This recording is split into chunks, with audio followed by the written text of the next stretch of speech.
what's been going on this well, this entire time that I haven't been posting on my channel. And that's, well, you're about to hear part of it. Let me go get her.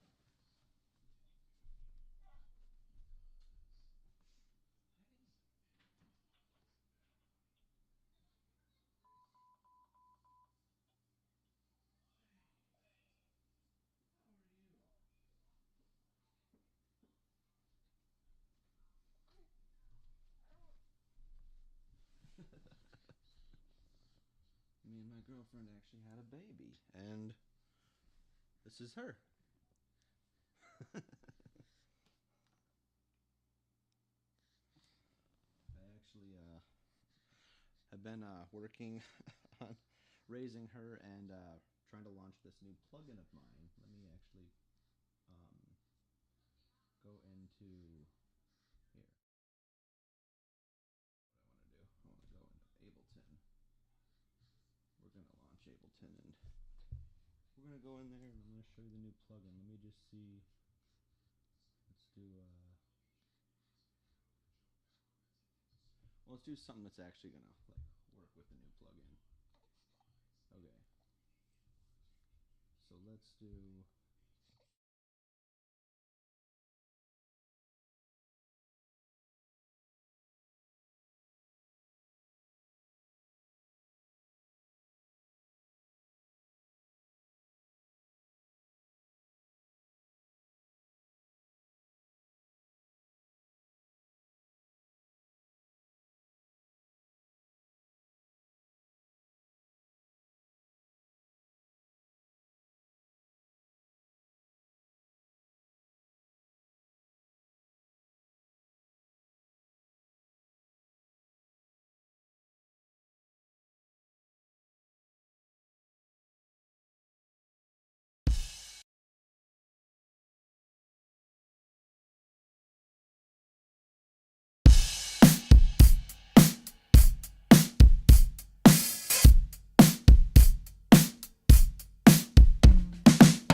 what do we know about saturation units?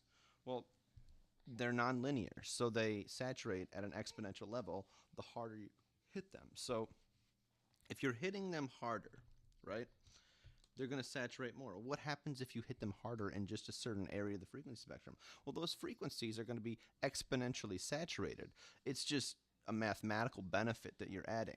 And you know what? You can even get more of an analog sound that way. So there's actually a cool history behind the EQ emphasis and de-emphasis technique. It was actually invented back in like the 1920s for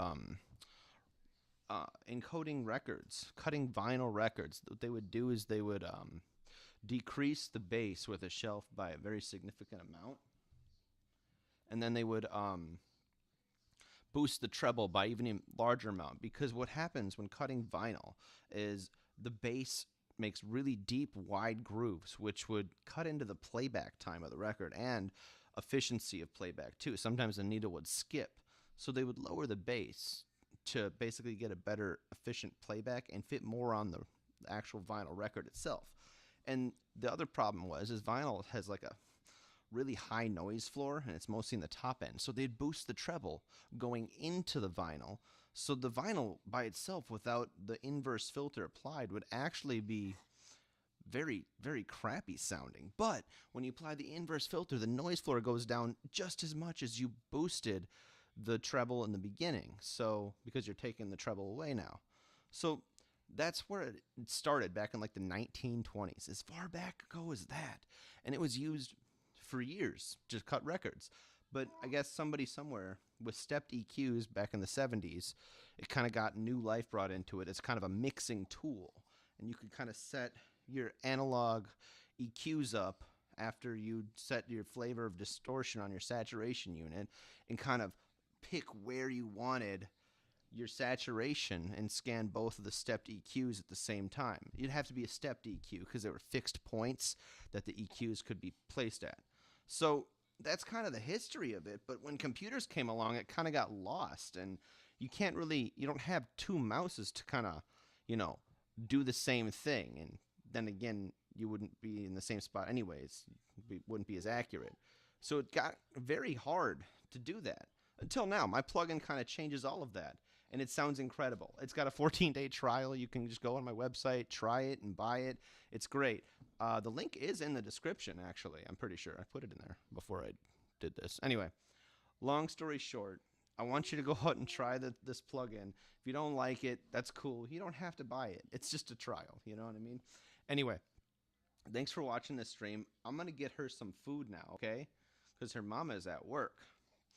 And that's kind of what I've been working on these past couple of months, is I've been just raising this little one who's just adorable. Isn't she just adorable? And I did get a new computer. That's kind of why all my plugins don't work. I just try to get it all working today.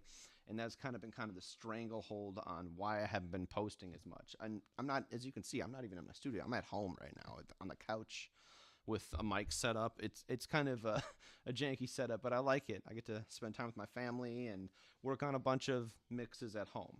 Anyway, this has been a really fun, very, very short, brief live, but I will be going live more and more as the days go on, because I've got a new computer and I'm able to do it all internally. It's not a 2-PC setup, and you're getting way better audio now. So the audio that's coming through is directly from my DAW, and it's not routed out through with like a noise gate like I used to have to do, because my Intel Mac before had a discrete graphics card. So I couldn't encode video and audio at the same time. It was just a pain in the butt. But now I've got this new computer, and we're going to have a lot more fun on YouTube. All right, you guys? I'll see you soon.